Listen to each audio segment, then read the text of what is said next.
প্রশ্ন, দুইটি বৃত্তের সাধারণ জ্যায়ের সমীকরণ x-2x+7 সমান 0।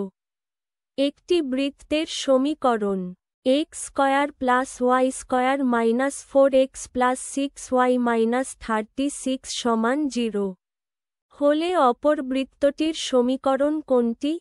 Option A x² + y² - 5x + 8y - 43 সমান 0।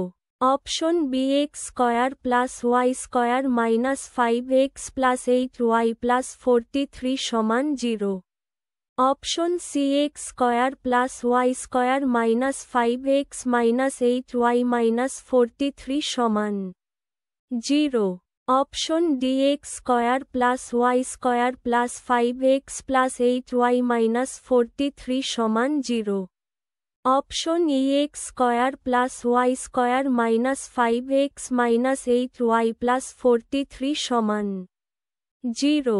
সঠিক উত্তর x² + y² - 5x + 8y - 43 সমান 0।